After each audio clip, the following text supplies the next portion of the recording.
ಪವಿತ್ರ ಶಿವಕ್ಷೇತ್ರ ಮುರುಡೇಶ್ವರ. ಮುರುಡೇಶ್ವರ ದೇವಸ್ಥಾನ ಕರ್ನಾಟಕದ ಉತ್ತರ ಕನ್ನಡ ಜಿಲ್ಲೆಯ ಭಟ್ಕಳ ತಾಲೂಕಿನ ಸಮುದ್ರ ತೀರದಲ್ಲಿ ಇರುವ ಅತ್ಯಂತ ಪ್ರಸಿದ್ಧ ಶಿವಕ್ಷೇತ್ರಗಳಲ್ಲಿ ಒಂದು. ಸಮುದ್ರದ ಮಧ್ಯದಲ್ಲಿ ಇರುವ ಗುಡ್ಡದ ಮೇಲೆ ಈ ದೇವಸ್ಥಾನ ನಿರ್ಮಾಣವಾಗಿದ್ದು, ಪ್ರಕೃತಿ ಸೌಂದರ್ಯ ಮತ್ತು ಭಕ್ತಿಯ ಸಂಗಮವನ್ನು ಇಲ್ಲಿ ನೋಡಬಹುದು. ಈ ಸ್ಥಳಕ್ಕೆ ದೇಶದ ವಿವಿಧ ಭಾಗಗಳಿಂದ ಸಾವಿರಾರು ಭಕ್ತರು ಮತ್ತು ಪ್ರವಾಸಿಗರು ಬರುತ್ತಾರೆ. ಪುರಾಣ ಕಥೆ ಮುರುಡೇಶ್ವರ ಎಂಬ ಹೆಸರು ಕೂಡ ಒಂದು ಪುರಾಣ ಕಥೆಯ ಜೊತೆ ಸೇರಿಕೊಂಡಿದೆ.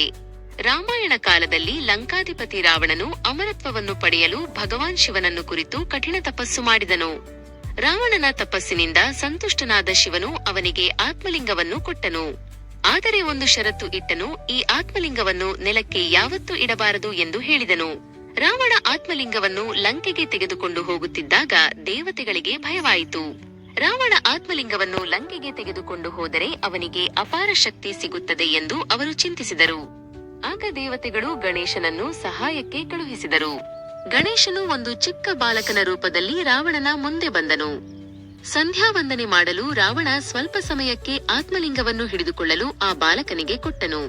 ಆದರೆ ಗಣೇಶನು 3 ಬಾರಿ ರಾವಣನನ್ನು ಕರೆದ ನಂತರ ಆತ್ಮಲಿಂಗವನ್ನು ನೆಲಕ್ಕೆ ಇಟ್ಟುಬಿಟ್ಟನು. ರಾವಣ ಓಡಿಕೊಂಡು ಬಂದರೂ ಆತ್ಮಲಿಂಗವನ್ನು ಮತ್ತೆ ಎತ್ತಲು ಸಾಧ್ಯವಾಗಲಿಲ್ಲ. ಕೋಪದಿಂದ ಆತ ಅದನ್ನು ಎಳೆಯಲು ಪ್ರಯತ್ನಿಸಿದಾಗ ಅದು ತುಂಡಾಗಿ ವಿವಿಧ ಕಡೆ ಬಿದ್ದಿತು. ಅದರ ಒಂದು ಭಾಗ ಬಿದ್ದ ಸ್ಥಳವೇ ಇಂದಿನ ಮುರುಡೇಶ್ವರ ಎಂದು ಹೇಳಲಾಗುತ್ತದೆ. ಈ ಕಾರಣದಿಂದ ಈ ಸ್ಥಳವನ್ನು ಬಹಳ ಪವಿತ್ರ ಶಿವಕ್ಷೇತ್ರ ಎಂದು ಭಕ್ತರು ನಂಬುತ್ತಾರೆ. ದೇವಸ್ಥಾನದ ವಿಶೇಷತೆಗಳು. ಮುರುಡೇಶ್ವರ ದೇವಸ್ಥಾನ ಕಂಡುಕಗಿರಿ ಎಂಬ ಚಿಕ್ಕ ಗುಡ್ಡದ ಮೇಲೆ ನಿರ್ಮಾಣವಾಗಿದೆ. ದೇವಸ್ಥಾನದ ಮುಂದೆ ವಿಶಾಲವಾದ ಅರಬ್ಬಿ ಸಮುದ್ರ ಕಾಣುತ್ತದೆ. ದೇವಸ್ಥಾನದ ಸುತ್ತಲೂ ಸಮುದ್ರ ಇರುವುದರಿಂದ ಈ ಸ್ಥಳದ ದೃಶ್ಯ ತುಂಬಾ ಅದ್ಭುತವಾಗಿ ಕಾಣುತ್ತದೆ. ದೇವಸ್ಥಾನದ ಒಳಗೆ ಶಿವಲಿಂಗದ ದರ್ಶನ ಮಾಡಲು ಭಕ್ತರು ಸಾಲಿನಲ್ಲಿ ನಿಂತು ಹೋಗುತ್ತಾರೆ. ದೇವಸ್ಥಾನದ ಒಳಗಿನ ವಾತಾವರಣ ತುಂಬಾ ಶಾಂತ ಮತ್ತು ಭಕ್ತಿಭಾವದಿಂದ ತುಂಬಿರುತ್ತದೆ. ಭವ್ಯ ಶಿವನ ಪ್ರತಿಮೆ. ಮುರುಡೇಶ್ವರದ ಮತ್ತೊಂದು ದೊಡ್ಡ ಆಕರ್ಷಣೆ ಎಂದರೆ ಇಲ್ಲಿ ಇರುವ ಭವ್ಯ ಶಿವನ ಪ್ರತಿಮೆ. ಸುಮಾರು 123 ಅಡಿ ಎತ್ತರದ ಈ ಶಿವನ ಮೂರ್ತಿ ವಿಶ್ವದ ದೊಡ್ಡ ಶಿವಮೂರ್ತಿಗಳಲ್ಲಿ ಒಂದಾಗಿದೆ. ಸಮುದ್ರದ ಹಿನ್ನೆಲೆಯೊಂದಿಗೆ ಈ ಮೂರ್ತಿ ಅತ್ಯಂತ ಭವ್ಯವಾಗಿ ಕಾಣುತ್ತದೆ. ಸೂರ್ಯನ ಬೆಳಕಿನಲ್ಲಿ ಈ ಮೂರ್ತಿ ಹೊಳೆಯುವಂತೆ ವಿನ್ಯಾಸ ಮಾಡಲಾಗಿದೆ. ಸಂಜೆ ಸಮಯದಲ್ಲಿ ಲೈಟಿಂಗ್ ಹಾಕಿದಾಗ ಈ ಶಿವನ ಮೂರ್ತಿ ಇನ್ನೂ ಅದ್ಭುತವಾಗಿ ಕಾಣುತ್ತದೆ. ದೂರದಿಂದಲೇ ಈ ಮೂರ್ತಿ ಕಾಣುವಷ್ಟು ದೊಡ್ಡದು. ರಾಜಗೋಪುರ. ಮುರುಡೇಶ್ವರ ದೇವಸ್ಥಾನದ ಮತ್ತೊಂದು ವಿಶೇಷತೆ ರಾಜಗೋಪುರ. ಸುಮಾರು 237 ಅಡಿ ಎತ್ತರ ಇರುವ ಈ ಗೋಪುರ 20 ಮಹಡಿಗಳನ್ನು ಹೊಂದಿದೆ. ದೇವಸ್ಥಾನದ ಗೋಪುರಕ್ಕೆ ಲಿಫ್ಟ್ ಮೂಲಕ ಮೇಲಕ್ಕೆ ಹೋಗಬಹುದು.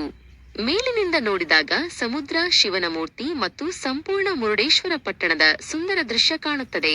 ಈ ಕಾರಣದಿಂದ ಅನೇಕ ಪ್ರವಾಸಿಗರು ಗೋಪುರದ ಮೇಲೆ ಹೋಗಿ ಫೋಟೋ ತೆಗೆದುಕೊಳ್ಳುತ್ತಾರೆ. ಬೀಚ್ ಮತ್ತು ನೇತ್ರಾಣಿ ದ್ವೀಪ. ದೇವಸ್ಥಾನದ ಪಕ್ಕದಲ್ಲೇ ಇರುವ ಮುರುಡೇಶ್ವರ ಬೀಚ್ ಕೂಡ ತುಂಬಾ ಪ್ರಸಿದ್ಧವಾಗಿದೆ. ಸಮುದ್ರದ ತೀರದಲ್ಲಿ ನಡೆಯುವುದು, ಸೂರ್ಯಾಸ್ತವನ್ನು ನೋಡುವುದು, ಫೋಟೋ ತೆಗೆದುಕೊಳ್ಳುವುದು ಪ್ರವಾಸಿಗರಿಗೆ ಬಹಳ ಇಷ್ಟವಾಗುತ್ತದೆ. ಸಂಜೆ ಸಮಯದಲ್ಲಿ ಬೀಚ್ ತುಂಬಾ ಸುಂದರವಾಗಿ ಕಾಣುತ್ತದೆ. ಸಮುದ್ರದ ಅಲೆಗಳು ನಿಧಾನವಾಗಿ ತೀರಕ್ಕೆ ಬಂದು ತಾಕುವ ದೃಶ್ಯವನ್ನು ನೋಡುವುದು ಮನಸ್ಸಿಗೆ ಶಾಂತಿಯನ್ನು ನೀಡುತ್ತದೆ. ಮುರುಡೇಶ್ವರದಿಂದ ಸುಮಾರು 20 ಕಿಲೋಮೀಟರ್ ದೂರದಲ್ಲಿ ಇರುವ ನೇತ್ರಾಣಿ ದ್ವೀಪ ಕೂಡ ಪ್ರವಾಸಿಗರ ಪ್ರಮುಖ ಆಕರ್ಷಣೆ. ಈ ದ್ವೀಪವನ್ನು ಸ್ಕೂಬಾ ಡೈವಿಂಗ್ ಮಾಡಲು ಬಹಳ ಪ್ರಸಿದ್ಧ ಎಂದು ಕರೆಯುತ್ತಾರೆ. ಇಲ್ಲಿ ಸಮುದ್ರದ ಒಳಗೆ ಬಣ್ಣ ಬಣ್ಣದ ಮೀನುಗಳು ಮತ್ತು ಕೋರಲ್ ರೀಫ್ಗಳನ್ನು ನೋಡಬಹುದು. ದರ್ಶನ ಮತ್ತು ಸಾರಿಗೆ. ಮುರುಡೇಶ್ವರ ದೇವಸ್ಥಾನದಲ್ಲಿ ಪ್ರತಿದಿನ ಸಾವಿರಾರು ಭಕ್ತರು ದರ್ಶನಕ್ಕೆ ಬರುತ್ತಾರೆ. ಬೆಳಗ್ಗೆ ಮತ್ತು ಸಂಜೆ ಸಮಯದಲ್ಲಿ